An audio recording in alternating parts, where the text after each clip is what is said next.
জিজ্ঞেস করার পরে আলকামার মা কান্না শুরু করে দিয়েছে।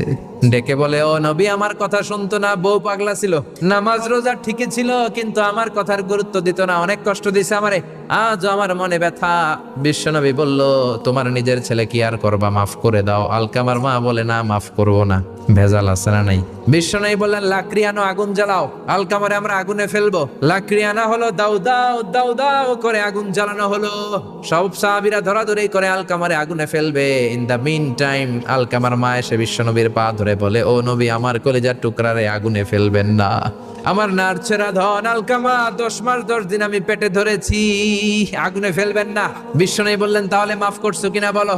চোখের পানি ছেড়ে দিয়ে বলে, নবী যান, আলকামার ব্যাপারে আমার মনে আর কোনো দুঃখ নাই, আমার ছেলেটারে তারপরেও আপনি আগুনে ফেলবেন না, আমি আমার আলকামারে মাফ করে দিলাম।